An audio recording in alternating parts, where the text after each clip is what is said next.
at ya, at ya. Tell you what's master, coming at ya, coming at ya.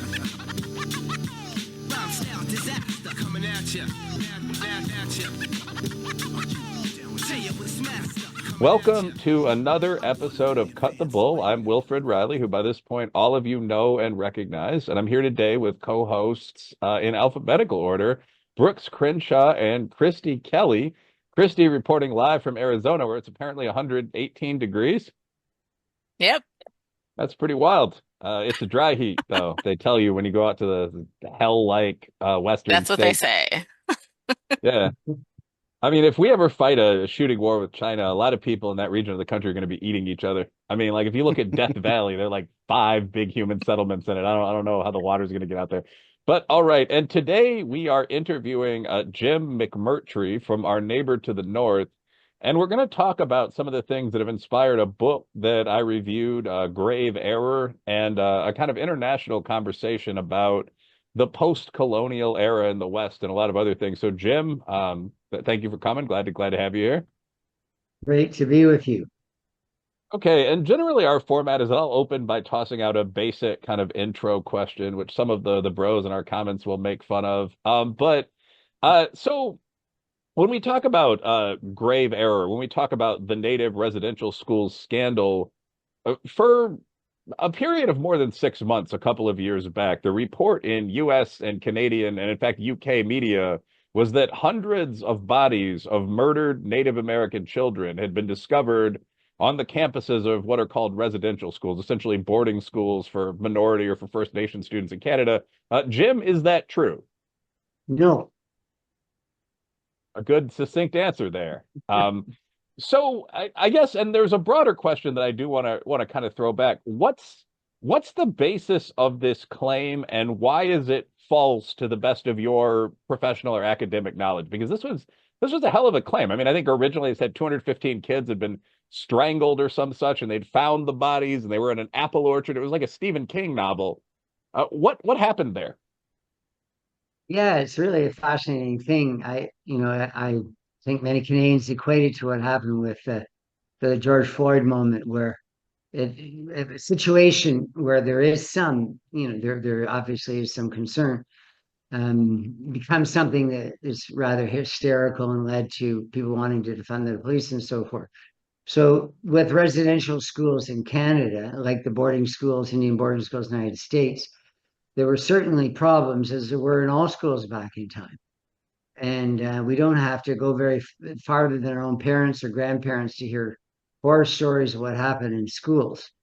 And my own grandmother, for example, if she didn't curtsy when she was walking by her female nun teachers, then she was hit.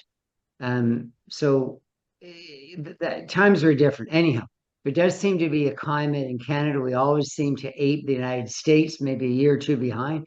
This was, really, it was 2021, probably peak woke.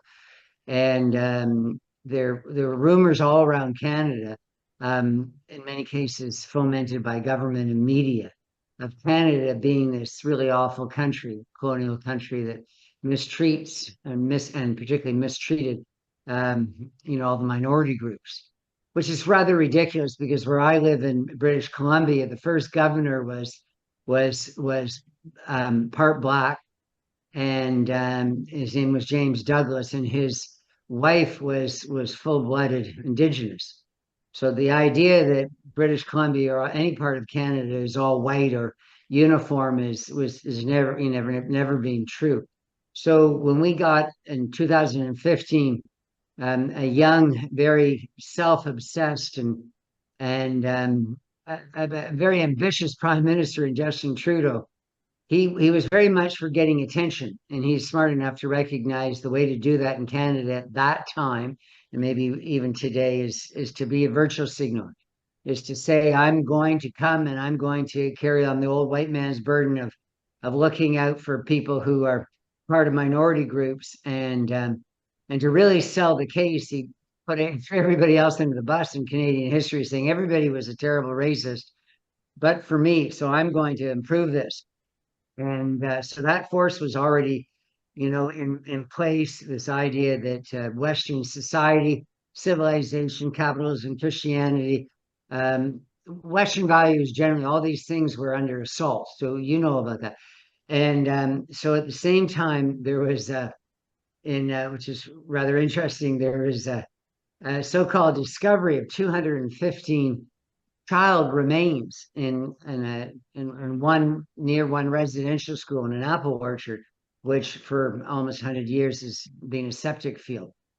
And there was never any evidence of that. And I'm the first person in Canada who said publicly that that wasn't true.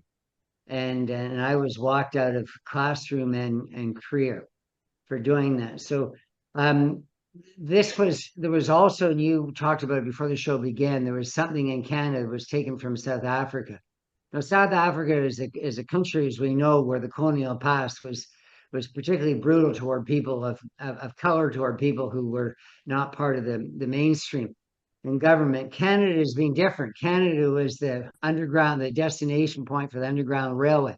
Canada has always prided itself in being a place where everybody mattered and everybody's rights were equal. And in a much more sincere way, perhaps in the United States, where you had some slave owning, obviously fathers of the constitutions. Constitution. So Canada, is being presented very falsely. And so we had a Truth and Reconciliation Commission, as they did in South Africa, and it pretended that there were as many as 25,000 children, Native children, Indian children, who were, quote, disappeared.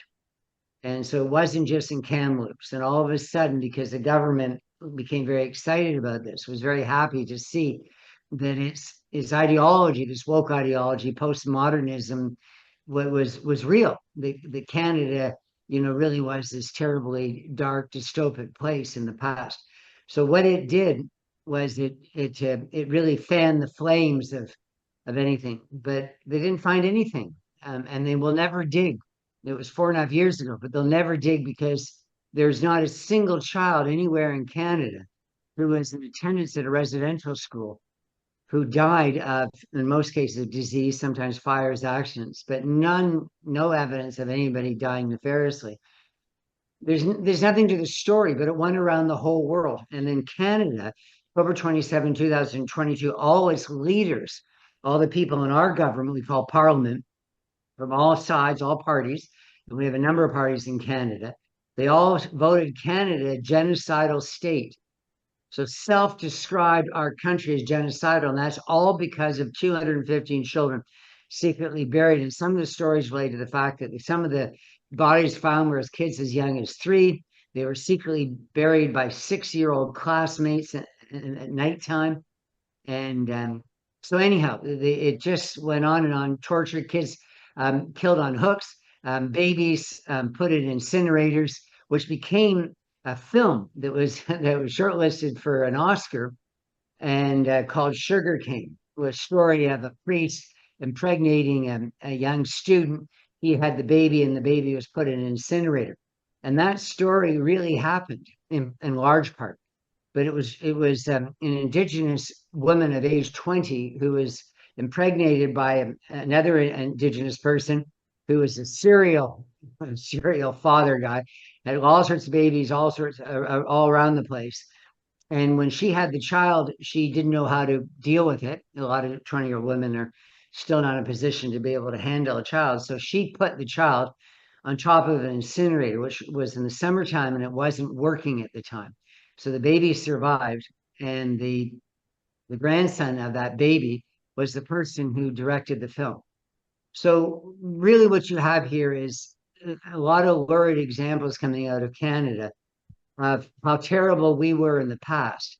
And I would say to you, as a proud Canadian and someone who has some authority with a PhD and a father who is a Chief Justice and a grandmother who is a historian, that I can say to you that Canada is not perfect, but Canada has led the world in the area of human rights. And if anyone wants to argue with me, please go ahead, because we never had any massacres or wars with our Indigenous population. We had a very different approach. And I'm not saying it was better or worse. I'm just simply saying that we had a police force. And you guys make fun of it in cartoons with Deadly Doolittle and so forth. But sending the police out to create law and order. So our West was discovered, was settled much later. And it was done in a very, peaceful manner. So Canada never was a country that treated Indigenous people Okay. badly. Fair enough. And that's a good summary. I had heard some of the Canadian history there. I mean, yeah, I think it was Dudley Do Right was the Mountie that made it to American television and No. the red coat and so on. But and it's a respected symbol even here in the USA, is that force of rural fighting men and so on. But I guess my one very quick question before the panel jumps in there, when you say they claim to find 215 bodies, and this is probably not true if you look at how the tech was working or how the schools are operating, what was the basis for that claim? I mean, I'm a quant, but on the soft science side, did they just send a guy through with ground penetrating radar? Did they dig? How could you say that? That's a very important question. It was one person, and she was a professor, and she went through the Canadian school system. She really believed in a lot of these ghost stories. She was invited on to a reserve in Kamloops in the interior of British Columbia, and with her GPR one day, she had 215 hits. And they dug in four places in four schools subsequently in Canada. And then they did other types of investigations without digging in about 20 in total. And they didn't find anything anywhere. What they did find in the places that they dug was rocks. But of course it could be true roots. And in the case of Kamloops, it's very clearly sewage tiles. So she said that. She never wrote a report. She said that to the Indigenous people that were there, and they gathered with others in what some call, the Indian or Aboriginal Indigenous industry, because it's a money-making thing, because this represents trillions of dollars. Since Canada became a country, the estimate is close to $5 trillion that is being spent on one small race in our country. So this is a very deep part of our country. And the United States knows what that's like, because you have your dark past with slavery. But the difference for me, and then again, people please ask hard questions. People, for me, is Canada has always led the world in its treatment of its First Peoples. So it's very much falsehood to slander Canada in this way. And so it was just one person. She never wrote a report. She said something and people ran with it. The government, the media, and in no time at all, the native band, the Indian band recognized that this was an opportunity for them to get a lot of attention. And they have been given all sorts of money. The total amount of money that it goes every year to Indigenous groups across Canada is in the neighborhood of 40 billion. But when you add settlements, compensation for the past, and all sorts of other things, it's probably 50 or 60 billion a year. And then you have some enormous settlements. So this is getting to the point where the amount of money that's going to our Indigenous people is the amount of money that Canada is in debt every year. So our total deficit is equal to what we spend on one group. And so the idea that we are guilty of a blood libel, or should be blood libeled, is wrong. Okay. Yeah, and I mean, I think that ruthless, amoral aggression outside of your close friend group is one of the best ways to operate. The panel's already heard enough of this from me, but I don't think I would choose to give defeated military opponents $40 billion a year. But anyway, so the interesting fact there, so someone just went in with one of those GPS or GSR units. I've used one in my former legal capacity. I'm not at all claiming to be at the level of Professor Bellew, I believe. But I mean, they determined that under the ground there's a hole or a shoebox sized depression or something like that, and that's what the bodies were. But okay, everyone, Christy Kelly, you've been waiting quite patiently. Brooks Crenshaw has as well, of course. But so I guess in sequence, I'm going to shut up for a while. Christy, what do you think? What's your question here? Yeah, I mean, I guess that helped to clarify it. So it sounds like there's one lady that got some hits, but they never actually dug to actually find any bodies. And then the other thing you said was there were no, natives that, reported people as disappeared. Why do liberals have to always make up these terms? Why can't they just say missing persons? But whatever. There was nobody that ever really said that, all of these children or all of these people, disappeared. But then I was a little confused because you said that, we've always treated the first people good. So why are you guys paying 40 billion in reparations? Like, what is that about? Great question. I mean, all right. Yeah, I think Canada, I think this is maybe I'm Christian, but I think there's a Christian tendency to want to repent. I really think that's part of maybe most religions, the idea that we are sinners, beginning with the original sin, and that we always have to see ourselves as fallen people.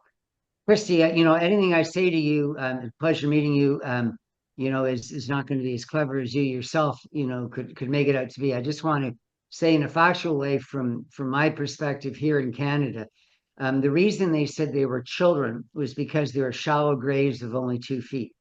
Now, anyone with any sense knows that you would never do a grave of 2 feet because coyotes and other animals would dig in and get the bodies. So this woman who was working with the ground penetrating radar, she didn't know what she was talking about at all. So there's nothing there. So the whole exercise for Canada for the longest time, and this is what postmodernism, political correctness, is that we know in the 50s and the 60s, the 70s, that many minority groups weren't well treated. If I could use women, for example, that my mom was punished for wearing jeans when she was in high school, and a couple of years before that, she was punished for just wearing pants and so forth. So we know lots of groups didn't have the same rights as the dominant group. And so we started looking at our institutions and tried to figure out how we could make them better. And that was an important exercise. But that became something different in the last 20 or 30 years across the Western world. It became really, as said earlier, a blood libel against our historical figures. In the United States, it's the same thing where they're tearing down monuments and so forth. And it's gotten to the point where the first Prime Minister of Canada, the most important person in our history, because he put all these disparate groups together, Westerners, Easterners, French, English, and Indigenous, and all sorts of Eastern European immigrants, and long settled Irish and Scots, and all sorts of groups, and made it a country. And up until just a couple of months ago, you couldn't find a statue of him anywhere in Canada. It was either knocked down or was botched. And so I can't fully, and in a short time, explain to you this hate. All I know is when you hate people, it's easier to create a sense of patriotism or a movement. And Orwell's 1984 is very instructive in that regard, with their 2-minute hate sessions. So if you get people blindly hating another group, then you can use those people. And I think, some people are going to say, of course, it extends right up into a world level.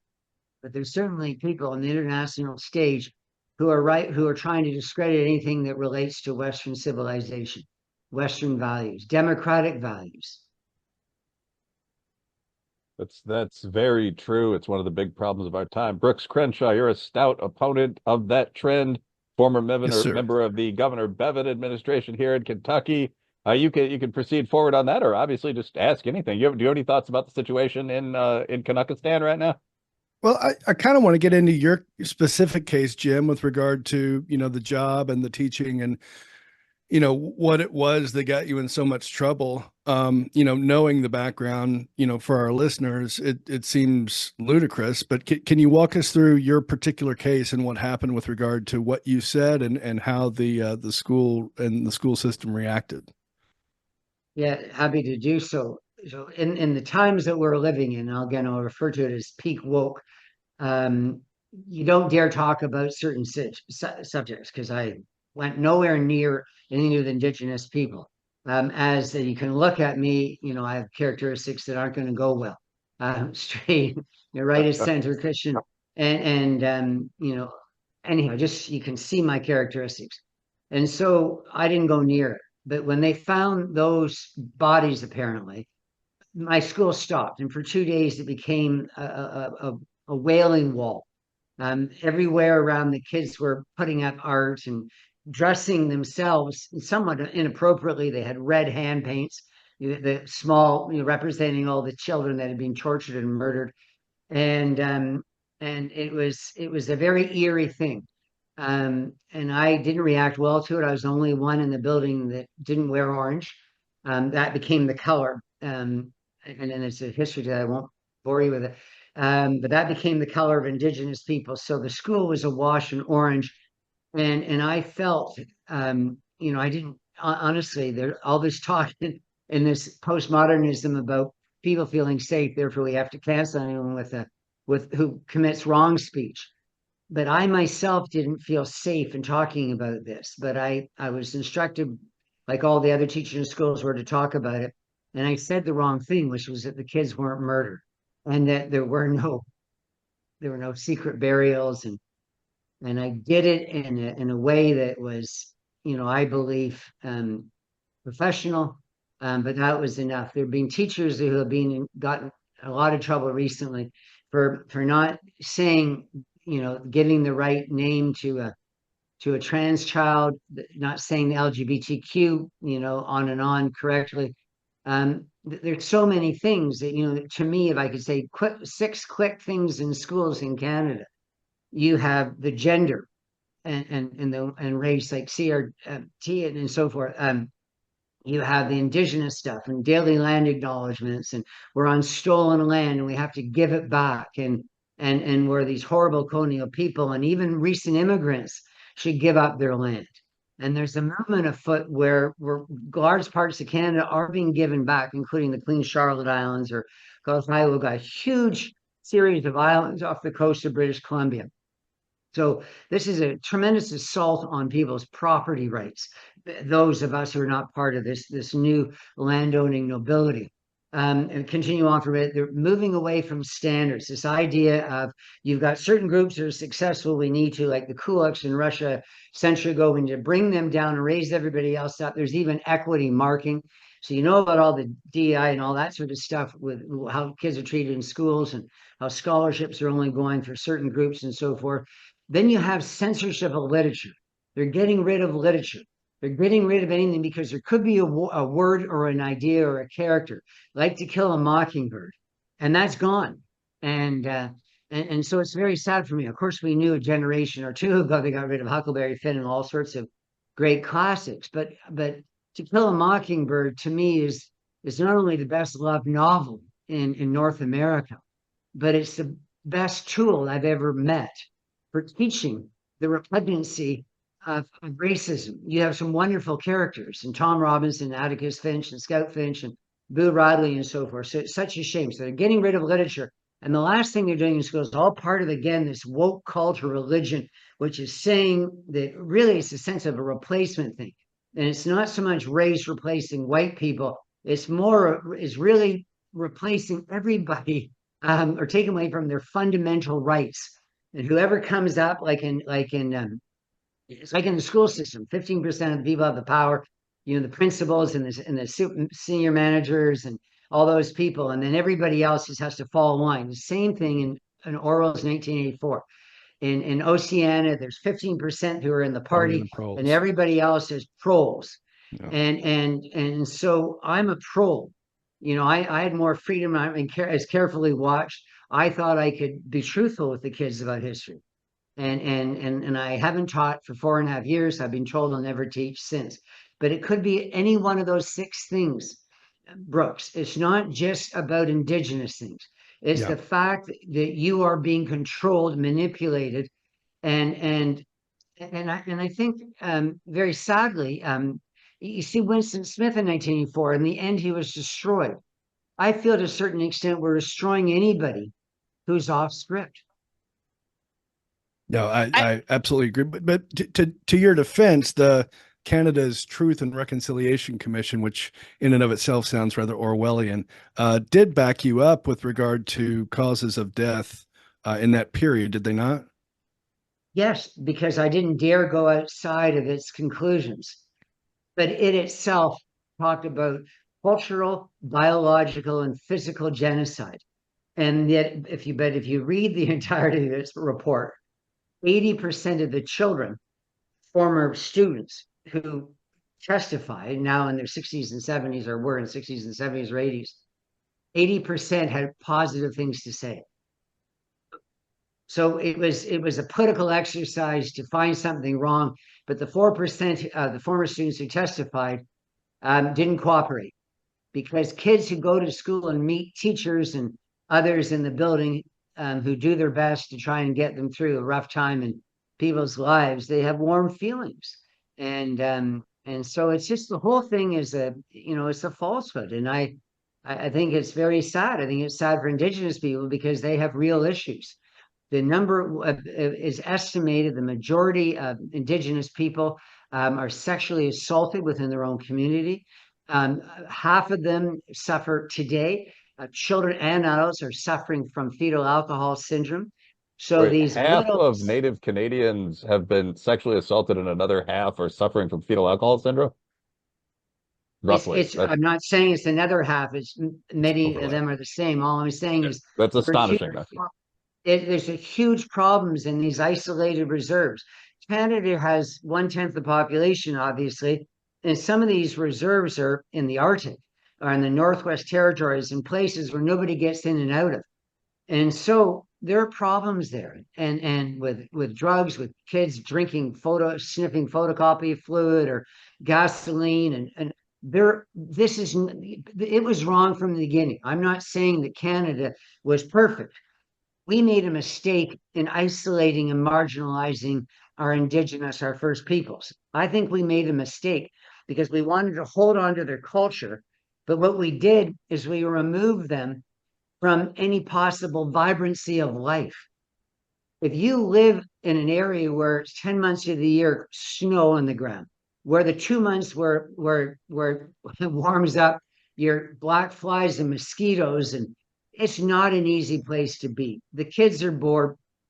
The kids, they get into all sorts of trouble. The communities are really struggling. And that's not all of them. That's a blanket statement. So what we should be doing is not looking at the past and reinventing it. We should be looking at the future and thinking how we can make things better for all the people who weren't well served in the past.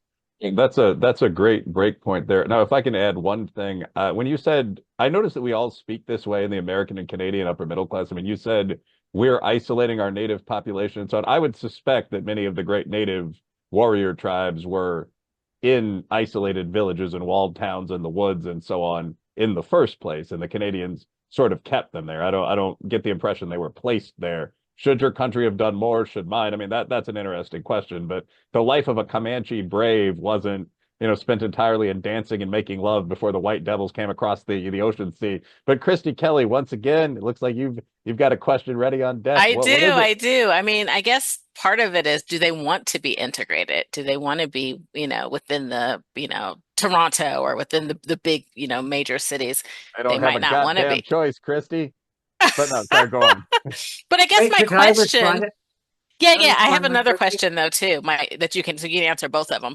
Were you teaching at the college level when you got blackballed, or were you teaching at the primary? Because if you were teaching at college, I would assume that you probing this would be a little bit more acceptable. Maybe not. Yeah, I'll begin, if I may, with your first question, and that is that I was teaching grade 12 calculus. So I was just asked that day to talk about it. It's Mhm. an area of expertise from the past, but it's not what I was teaching that day. So, and it was older students, but you can't go against, in Canada, we had a trucker convoy, Yeah, just yeah. defending truckers, and you couldn't say anything positive. People were put in jail, and they're still being, anyhow, it's ongoing. We had COVID like you did in the United States, but it was brutal. But if you had a party in Canada and you had one more person than you were allowed to have in your household, the police would be called and they would take you and put you in jail. So Canada, is a well-meaning country, but we've had people in power in recent years who this is the problem with the left, is they pretend that they're all for the right ideals, and if you're not part of that, then watch out, because we're going to get you. And so this is, that was communism. It sounded like a nice idea in principle that everybody had the same things, but it wasn't very nice with all the violence and authoritarianism, and ultimately, obviously a dystopia. So the first question interests me the most, and Christy, I have a very clear answer to it. Well, obviously, as you know, you can't say any group all thinks alike. My own family, I've got 3 kids. We sit around a dinner table and we don't agree on anything, and they don't. My kids don't agree with each other. So we know that. But you have in Canada 2/3 of Indigenous people no longer live in these reserves. So 2/3 of the population has already made it very clear that they don't want to be isolated in a reserve of 100 people in the middle of nowhere, where you can only get in the wintertime with a fly plane, or and you can't in the summertime because there's no road access. So honestly, areas you can only get in, and other places you can only get in the road, but the road can't work in the wintertime. So this is not an easy place for these people to live. I would never say people have to live anywhere. People should be able to make choices. My point is simply this: if you are going to serve people well in these isolated places, and by the way, they didn't choose to live on the reserves where they're living. The best land in Canada was taken up by settlers. So where they were given land was in these remote areas, and many of them very far to the north. So I think a lot of, and when there are Indigenous people living, hugging the American border where it's not so cold, many of them are on very small reserves. So, the large reserves are further to the north. So all I'm saying is that many of the people there are not happy with their life back in time, because they lost the means to live as they previously did. But they wanted into something better. And providing schools for them was something that they were in agreement with. They entered into treaties. Like any parent today, they wanted their children to have a leg up in the world. So we still have residential schools. These kids from these far-flung reserves, they still come into the cities and they still board or go somewhere. And everybody does for college and university pretty much. So there is nothing wrong with these schools in their intent or design. There is nothing wrong that Canada did intentionally. But if we were going back in time and were to ask people, do you want to live in a small community where there's no job prospects, where you have no access to grocery store, where you can't have your school in your own community because there's too few people to service it, where you have to live like nomads, because most of them lived nomadically, 100, even 50 years ago. So I would say, those are great questions.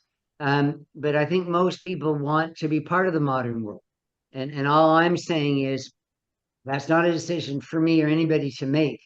But I would want to be part of seeing everybody have the same opportunities in life. So I believe that every Indigenous child has a right to an education. And it wasn't possible financially 100 years ago to have, a reserve of 100 people, to bring in, a full-fledged school where you had wood shops and science labs and gyms and field trips, and it just wasn't possible. Yeah, and what you seem to have said there actually brings up a pretty important point about this issue that I think has been forgotten. Like, we live in a time of redefinition.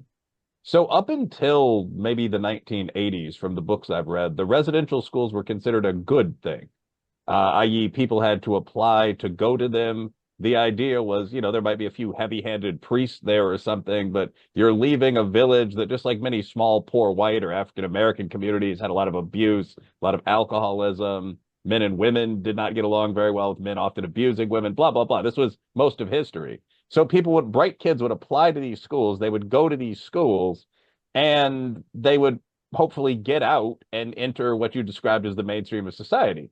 And it seems like in the postmodern kind of post 1989 era, we've seen a redefinition of that, where the idea is that taking these kids away from their beautiful indigenous communities was a form of some kind of genocide, genocide type 7 or whatever it is in the codicil. And Canada must apologize for this. I guess my question quickly would be, is that accurate, this change in frame? And also, were the residential schools bad places any more so than any other boarding school? What's your take on that? Because boarding schools are famous for fights among the kids, or you gotta watch your hands around this priest. But they're in general are environments that people recall fondly. If you're talking Britain, you're talking the U.S. South. Is that what we're talking about, or was there something dark going on here? I went to a boarding school, and the time that I was there, it would cost many tens of thousands of dollars even back then. And there was a predator teacher, and he ended up years later being found out and arrested and so forth. But he was active at the time. So there's a problem when you take children away from their homes, even at university. And so the intent was good. I think most people recognize that teachers do their best in most cases. And but you asked so many questions here. The one that I really would like to address here more than any other is that is the one about culture. So we use the term cultural genocide. So this is my best way of explaining. I'm speaking with three people who I sense are a lot smarter than I am, and you're asking me great questions. And I want to ask you in turn, or make a statement and see how you respond to it. So I had a girl from Afghanistan, and I became close to her in the sense that she really liked me as a teacher because I wasn't like the men in her culture. I treated her with respect and so forth. And on her 17th birthday, I lost her, but I had a conversation with her. And I said, "Why are you leaving school?" And she said, "Because she's 17 and her parents are asking her to marry her cousin, her first cousin." So those people, so part of your question there, the question, well, part of what people are doing in the woke world is they're saying culture is paramount and we can't take culture away from kids. Now that is ridiculous because it was taken away from my family. For the person with my name, the first Irish Celtic person that came to Canada had the same name as me. He had a different language, he had a different dress, different foods, different dance, different everything. And that's all gone. And that doesn't mean that my family was terribly treated by the dominant culture. It's just that my family over time opted to become part of the dominant culture. So what people did in the school system, I went to my employer and I said, "You have to help this girl." And they said, "We're going to help her." And so what they did is they made a big fuss about helping her, and they got her help. They got her help from counselors within her Afghan community. And guess what all those counselors told her to do? "Culture is more important than you, girl." And so she married her first cousin. So I don't have any time for anyone who tells me culture matters more than an individual child. That's not for any culture or any group to decide. A child has a right to be a flower in whatever form that flower takes. No two flowers are identical. And so that's where I am. I have a right to tell students the truth about history. And so what's wrong with our society right now is we get into these zeitgeist, we get into this popular opinion, and everybody signs up, or you have a mob at your door and you lose your job or whatever. And that's so wrong. Let's forget about group rights. That's my view. Let's remember in every group, there are individuals who are not served well by that group. Let's look, particularly as teachers and professors and lawyers, with this wonderful cast of people before me on my screen. Let's remember that we're there to serve individuals. The rights in your Constitution and ours are not for groups. They are for individuals. Yep. The smallest and most persecuted of all minorities. Brooks, I obviously have a question for you as someone who's been to Afghanistan, but as a very quick comment, I mean, Jim, when you say when my ancestors got here from Ireland. They were expected to assimilate to the mainstream culture. One point that we've almost forgotten is that all cultures aren't equal. I mean, I'm Celtic, Bantu, West African Black, and Indian, Plains Indian, basically. And I mean, all those people are pretty notable warriors, but like when those three groups met and fought each other in the USA, I don't think any of them were wearing shoes.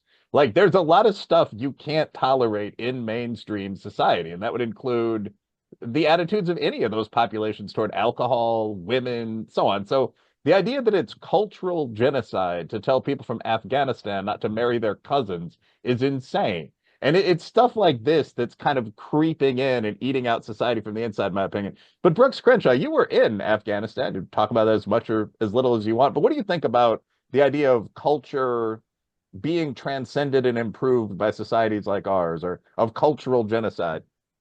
Well, I think the dynamic, and to tease out a little bit of what Jim mentioned, is that some cultures are paramount, right? And not only that, but all cultures are equal in every way except for the dominant culture, which is the problem. I mean, that's what we've seen in the US. I'm sure that there's a version of that that's happening in Canada.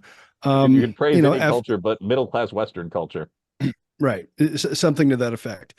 In Afghanistan, it's in a lot of ways a very backward place. It's where, obviously it has the moniker where empires go to die. It's a very mountainous war clan region.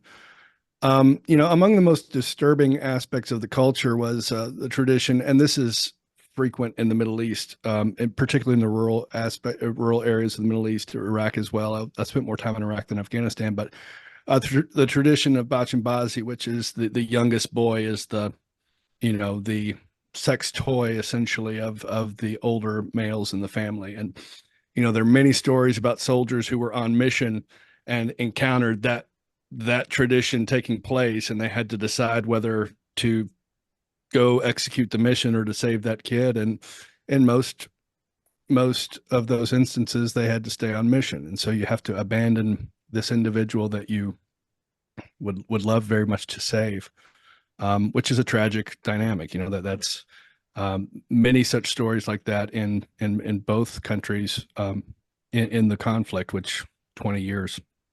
But I have similar stories there. I did help some of the refugees after the collapse of Kabul get out, and help some that got here to get into better jobs.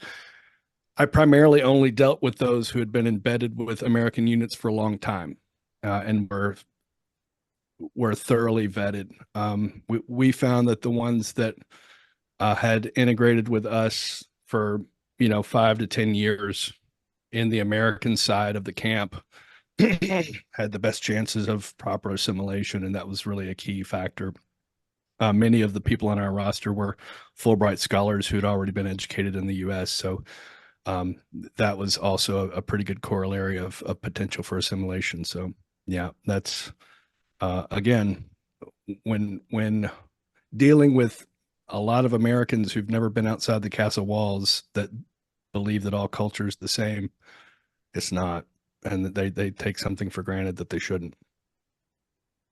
But if I can make a remark, there's no one culture that's better in every way. The Sure. universal culture, whatever that is, it's been informed by all cultures. And I just look at English, for example. I look at, our language, our numeracy, whether it's from the Phoenicians, really the Arabs, and of course, earlier from people in India, where you get the zero and the decimal point. It's just that we're trying to be a world that functions together, and everybody matters, and every culture matters, of course, and traditions and so forth, but to a point. And that point ends when it's somebody's fundamental rights to have a good life. Girls in Afghanistan have a right to go to school. And anybody that goes, like our government went to Afghanistan with all these Qurans, passing them out, going, oh, isn't that culturally quaint? Where, no, it isn't. It's awful. And what you want to do is you don't want to snuff out everything about people's being or what the way of life. But my gosh, in the Coast Salish, which went right down into the Seattle area, if a woman wasn't willing to have sex with her husband, her nose would sometimes be cut off. What kind of life would that woman have afterwards? There were children who were slaves, and their children would be slaves, and on and on. And that happened, the slaves with an indigenous culture on the West Coast of North America, they didn't really feel that they were equal up until almost a few decades ago. So look, people, I'm not going to win this argument. Work together on this. We're not going to convince half of North America all of a sudden that everybody's rights are paramount. We're not going to. But that should be that's the enlightened position, because the enlightenment itself was never about groups. It was about individuals. The individual. See, and I would go ahead, Christy. Yeah, because I'm busting at the seams. So I think we're looking at this the wrong way. I think we're looking at a minor. So I think when we're looking at the rights, the parental rights trumps anything else. And I don't think we can cherry pick parental rights at the extent of something that we personally may not like. So for instance, we're not dealing with an adult. Here we're dealing with a minor. So it's up to her parents, right? What she does. For instance, let's flip the script. But where's the line? When the parents abuse the. Hold on. Right. Let's flip it. Let's say my child is 17 and she wants to transition and she wants to go to the doctor, right? There's plenty of liberals that would come in and say, I'm abusing my child if I don't do pronouns or if I don't let her transition. No, my parental right until she gets to be 18 is there's no way in hell that she's going to transition when she's under my authority, under my house. And that trumps any school, that trumps any church, that trumps any government. It's not happening. So I think nobody wants, a child marrying their cousin, but that's not our business, especially within the school, to interfere with those parental rights. Now, what she can do at 17, if she feels like this is abusive, she can go down to the court system and she can get emancipation. She could be emancipated, at least here in the United States. But I don't think that we should be, I think it's a slippery slope if we say it's her individual right. Because, okay, when do individual rights bump up against parental rights? To me, the parental rights are. You're definitely, like, you've always been the mom on the show, but I think that's what gets into kind of the criminal law, right? Where, I mean, for example, if I wanted to give my child heroin because they were 17 and it was time for them to deaden those emotions and get ready for the military or the musical scene or whatever, I couldn't just start shooting them up and telling them they're almost an adult. And there are cultures that have traditions fairly similar to that. I mean, even when I was in Latin America, I was like living in the jungle, but people will chew coca leaves and so on. And that normally starts around 16. You want to be amped up, energetic, macho. Like if a Spanish parent at my school or at a high school I subbed in for was giving their kid cocaine every day so they could become a proper man, I do think that that's when you can intervene and say, well, that's against the law. We have an almost ridiculous expanded definition of consent in the USA. Is she really willing to marry and have sex with this man? Like, it strikes me that there are a lot of things you could do there without violating kind of normal parental rights, but you can't breach the criminal law as a parent. Like, I couldn't, if I was dating a single mother and I wanted to discipline her kid, I couldn't hit him with a whip. So Right. I think that there is that limit that has to But exist. it's not criminal for them to go back to Afghanistan and marry their cousin. I mean, if they want to send their child back to their original country, that actually happened to my daughter's friend, where now she was older. She wasn't 17, she was, 20, but that is how they are raised. And they're old enough and they're sophisticated enough, to maybe buck against that. And I'm sure some do. And then others fall in line and they go and marry who their parents tell them to marry. Now, it wasn't a cousin, but it was an older person, to where my daughter was like, ew, you probably shouldn't do this. But she still, went and did it because that is what they're groomed to do. Well, I Can I think just that, and kind of last comment on this, because it looks like Jim's ready to jump in, and we do need to get back to yeah, this I would Canadian just like, topic. if I could just in a little bit of time, and I respect everybody's views on this. I'm very strong myself on that children have rights, and it's not just their parents, and that society has standards.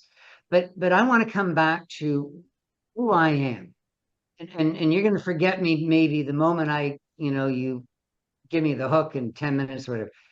I just want to say this. I'm a teacher. I'm no different from the teachers in the classrooms in the United States or anywhere. I want to do right for my students. But I have other things that I need to do as well. I need to subscribe to academic values. I need to make sure these kids learn. It's not just about giving them what I need to make sure that they behave themselves. They know how to live in a classroom and so forth. I need to know as well that I'm subservient to consensual values in our society that taxpayers and others, they don't want me in a classroom doing things, even if I think it's right for a child or if I think it's right academically. They have certain things that are important. And one of those is truth and honesty. You can't say to kids 2 + 2 is 5. You can't do that if the consensus in this, or that we did not evolve as a species, because everybody else is saying, no, we were, created out of clay 6,000 years ago. So we don't operate in the same with any judge. It's not just the rules of the land. You're also within a society. You break that social contract, then you will lose your credibility. I was standing in front of a group of students and I said, among other things, I'm not going to defame the dead. If the men and women who answered the call, unlike nobody else did, the people of the church, including missionaries of my own family, if they went and they did their best in difficult conditions in the wilderness with their cougars and bears and wolves and lots of people who are hostile, many different groups, people struggling to stay alive, thieves, bandits. So all this, they went out to those areas to serve those kids. If there's no evidence that these men and women murdered these children, why is the Canadian government and the Canadian media and the American media, the New York Times has never changed its report on this? All around the world, newspapers said that all these children, not just 215, but tens of thousands of them, were murdered and disappeared. They have not found the name of a single missing child, a single letter from a parent saying, my child is missing. That nobody, and you said, Will, very wisely a while ago, you said up into the 80s, everybody loved these schools, and they did. This is just a game. This happens where you can take a society and you can drug it. And, it's like a Jamestown punch, where you can convince everybody to kill themselves, to believe the most absurd ideas, to go back to Salem, Massachusetts, where they're killing children. Some of the victims were children. Many of the witnesses were children, and they were being believed. So we know about these social panics, hysterias. So where I'd like to make this point is, I am a man, I'm a teacher. I'm defending, above all, I'm defending teachers. It's not an easy job. You try and get it right. You try and do your best for the kids. Don't tell me that the teachers in that school and all in Indigenous schools in Canada in the past went around and murdered children. And if you're going to do that, you need to provide evidence. And there's been no evidence, and they'll never dig. This is important to re-emphasize, because the whole idea is to make Indigenous people feel good about themselves. They didn't begin this. They didn't say, they just believed. They believed what one person said, and they ran with it. As gullible as every other group in the society, everybody has their own interests. Trudeau looked like he was the savior.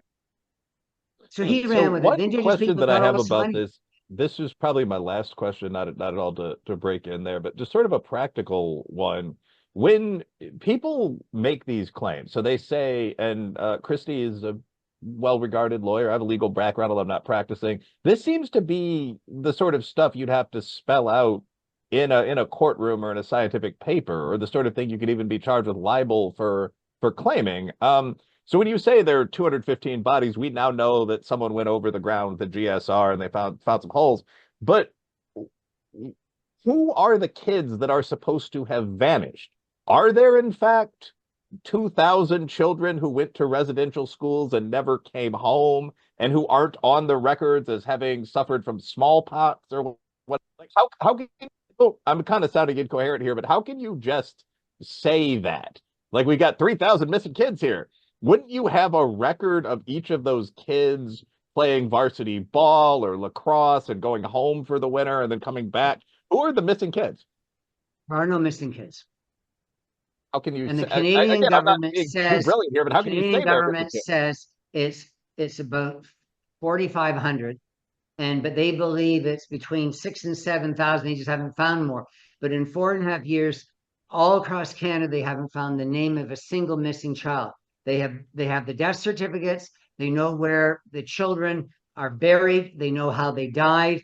There's no parents ever said they were missing a child or the child didn't come home from residential schools. Only a minority ever went to residential schools. Most Indigenous kids were schooled and day kids like other people. So it's just a story. It's a ghost story. Well, So so this is very important. real I think quick Brooks has question. a comment right after I say this, but so what we're talking about here, I'm sure that there were some schools that had hard abusive teachers. That's common in boarding schools in this era. I'm sure not everything was perfect, but when you say there are a number of kids that died in these schools, there's a death certificate that says that student A lacrosse player, died of whatever, pneumonia. Is that correct? Like we know what happened to all these kids? There's not a single name of a child where they said, we don't know what happened to this child. Because and what they're refusing to do is go through ancestry.com. The point is all they did is listen to the testimony of people who 60 years earlier were kids at schools and saying, what do you remember? I'm part of a research group that's found every single child. Every once in a while they come up and said, this kid was missing, disappeared. And we go, no, this kid died at age 60. Yeah, the parents lost track of their child, but that doesn't mean that the residential school, there's nobody. You see, the schools did the best job of all because the Catholic orders that ran them, they got paid per child, per student.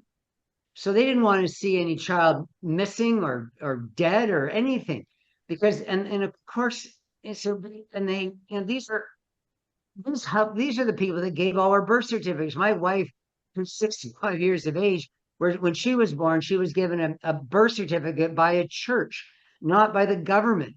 We trusted the churches for all of our history. And this idea that all of a sudden we're going back and saying, oh no, they lied and all these kids were disappeared. So if you showed me one bit of evidence, you came with one name or one body, the police aren't investigating any of these stories because they know there's nothing to them. But what people are doing is stories, as Orwell said, those who control the past control, the future, and those who control the present control the past. This is a game right now for people in the present to control the past for their own advantages. They're that 15% that's part of the big brother, and they're using it in a wrong way for society. And what should matter is, before you condemn men and women who worked with these children, and they were in the thousands, then you find some evidence. And nobody will ever find evidence because after 4.5 years, there's so many people that have been looking. You'd think they'd have found it by now if it existed. So a quick question. What were you going to say? I want to wrap this up for the listener with regard to where things stand now. Is it accepted as a falsehood largely in the court of public opinion in Canada, or is it still, considered denialism to claim that is the case? Like, what is the breakdown of those that believe and disbelieve in this particular case in Canada now? Well, you're going to hear different things from different people. But I would say what I'm saying right now, because I have no skin in the game, I would say that a majority of Canadians, a vast majority of Canadians, know that it's all, is a hoax. That there's nothing to any of it, because people would want to see if you watch Forensic Files at night, you're not going to believe it unless you see, anyhow. So most people don't believe it, but if you have power, you don't ever admit error because you're Right. going to lose it. So what you're going to do is you're going to double down, and you're going, or even better, you're going to pretend it. You're just going to move on and pretend it never happened. And so we know that. People in political office don't ever come out and say, look, um, so that's what's happening in Canada. There's no reckoning. There never will be a reckoning. It's just one of those sad things where kids for generations are going to be telling one day their children and grandchildren a false tale. All right. Well, it's been a great hour with Jim McMurtry of a number of institutions in our neighbor to the north, and one of the people responding to the narrative of Canadian Indigenous mass graves. We always close with wise segments from each of us, including the guests. So I'll do my minute. Um, Basically, my comment on this would be we've had an interesting discussion about the issue itself. If Native Canadians want to be taken seriously about this at all, off the record in bars and country clubs and places where people congregate, you need to dig. I mean, like, it seems like this would be something that can be empirically tested. I have a very strong theory that there are no unknown children buried under apple trees, but go test it out. If you feel that people in your indigenous band have been abused during a period of historical conflict with the white incomers, talk to the local police department, bring in some forensic pathologists, dozens of people would volunteer, go look. I don't think you're going to find anyone who's unknown, anyone who's not on the record. And I would say, having some experience with this type of radar, you're in 90% of cases, you're probably going to find pop cans and dead raccoons. And I'll close with the comment. I actually got a tip that when Jim mentioned there were 4 or 5 digs done around this first site at Kamloops, someone messaged me. I'm not even going to give their name, but very secretively said, yeah, they found a bunch of rocks, and they also literally did find a dead raccoon when they were doing this. Like, there's nothing that's been discovered in these environments. And I mentioned this on social media, and a number of people in Canada, not entirely insignificant folks, said, yeah, that's what happened. And if you want to find more than that across the country, you need to get on that professionally. Look, if you feel these kids have been hurt, you need to find them. You need to avenge them. I think we all know the truth. Let's just go in a circle. Brooks Crenshaw, what do you think? Yeah, so I want to address a point that Jim and I talked about earlier. I agree with you, Jim, that in the larger milieu that cultures flow and influence one another. But I tend to believe that in a snapshot in time, the cultures that optimize for individual liberty and for Enlightenment values are preferable. There's a lot of well-intention in both Canada and the US, and a lot of well-intentioned people are often led by a minority of very malevolent people to do really awful things and follow bad ideas. And I think that's where we are. And, I think that Canada and the US have been neck and neck in a race toward the brink. I think Mr. Trudeau certainly gave you an edge after Mr. Obama gave us ours, but I sympathize with what's going on in Canada, and I really would love to see a return to Canadian greatness, so to speak. The one thing that I would leave you with is that, within that well-intentioned, I'm a big respecter of the Judeo-Christian ethic and the Christian notion of repentance, but I believe that it is poorly served by looting the Roman treasury. I tend to view one as an individual enterprise and the other as a societal. And when you mix the two, it usually ends like this. And that's my take. That's also a great line. And I mean, we in the USA might have some fun with Canada. It's America's hat and so on, but Canada, obviously one of the world's great nations, a G8 power. There are probably it's not ideal to be giving, say, 50 billion a year to indigenous groups in the country to support this kind of thing, as opposed to going with us to the stars. But that's a matter of opinion. Christy Kelly, what's your opinion? I think the lesson for me here is the way the media has really perpetuated this hoax.